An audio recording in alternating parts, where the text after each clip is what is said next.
Yes. Yes, I am Ana Barón from Argentina, Clarín.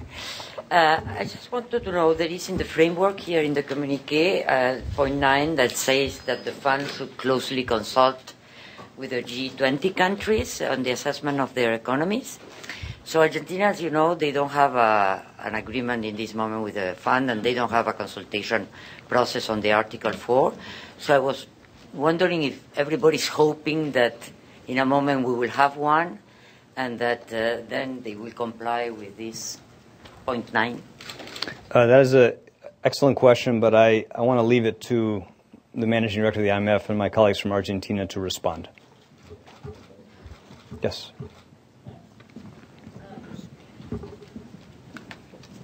On the subject of derivatives, I was wondering if you could directly address Senator Lincoln's proposal to force companies to spin off their derivatives units, what you think about that. As you know, the Senate Agriculture Committee passed a very strong set of reforms out of committee on Thursday, Rebecca, is that right? And we are now working very closely with both committees to work out a set of technical issues involved in this very important, complicated set of reforms. And we think, my judgment is, again, we're going to have a very strong package of reforms of derivatives markets. The basic framework of reforms, as many of you know, is to move the standardized part of derivative markets onto clearinghouses and onto exchanges or onto electronic trading platforms to bring transparency and disclosure to these markets, make sure that enforcement authorities are able to police and deter fraud and manipulation, make sure that the major participants in these markets are subject to oversight, come under capital margin requirements. That basic set of reforms is very important to us, and I think important to all the major economies. And we are, I think we have a very good chance of getting strong support in the Senate for those reforms. Can you directly address the provision I asked about? Not beyond what I just said. Dominic Strauss-Kahn said yesterday that he's actually concerned that some countries might be moving too fast on the financial regulation. I read that and I thought, really? Just because, again, my sense is that it's been 15 months or more than a year since we started this process in the United States.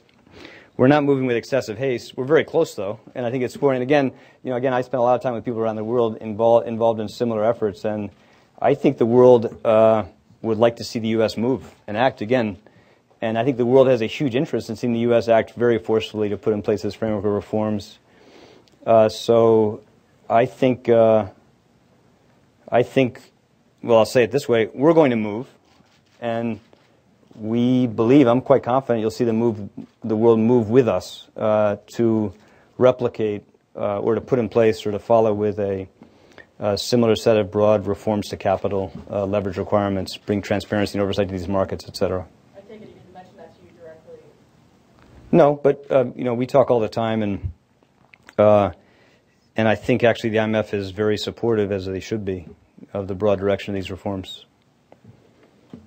Yes. Do you think it's a good idea to make the banks pay for the recent crisis and for the pending future ones at the same time?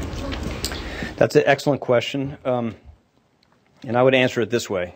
Again, out of a basic sense of fairness, we're going to make sure that, and we actually have a legal obligation in the United States to this, to make sure that we cover the costs of this crisis in the United States in the form of a well-designed fee on banks that banks pay in proportion to the risks they take. And a basic principle of the reform plan we have in the United States is in future crises, if the government is ever exposed to any risk of loss again, that we would recoup that loss in the form of a similar fee imposed on banks, again, in proportion to the risks they take. So that's the basic framework we have in mind. We think that makes sense, and I think there's a very strong economic policy case for that. I think there's a very strong fiscal policy case for that, because, again, these things are expensive, and I think it's a basic sense of fairness that we adopt that basic framework. Yes? Can you tell us more about the fiscal deficit?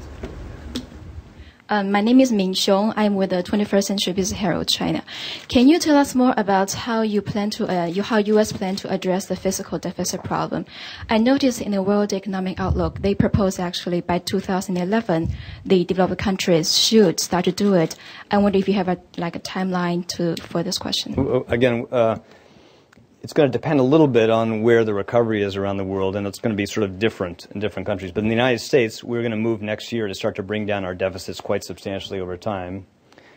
We say in 11 because at that point, we're quite confident you're going to have a recovery in place led by the private sector, and that's going to be the time to move. And the President of the United States has laid out a set of proposals that would bring our deficits down by more than half as a share of the economy over the next 4 years, get them much closer to the point where we're living within our means again and we've stabilized our debt burden. And, of course, Congress has to enact those proposals for us to get all the way there. But by letting the emergency actions we took to stimulate the economy expire, and with even moderate rates of growth going forward, that combined with the policy measures we laid out will bring about a very substantial reduction in our fiscal deficits over time, over the medium term. And that's very important because I think that we all recognize here in the United States that our recovery will be weaker unless we take steps, take actions to make sure we sustain confidence around the world, and by Americans, not just foreign investors, that we're going to have the ability to bring our fiscal position more into balance over time. Yes? Toshio Wata with the Asahi Shimbun, Japanese newspaper. I have a question on the Greek situation. So, was there any agreement on to support Greece beyond just showing concern? I mean, are you still taking a position that the Greek situation should be dealt with Europeans? Well, I want to leave it to my colleagues in Europe and the IMF to give you any more detail on the plans ahead. But again, as I said, I see and I sense, and you can read a much greater sense of urgency now. I think that's welcome.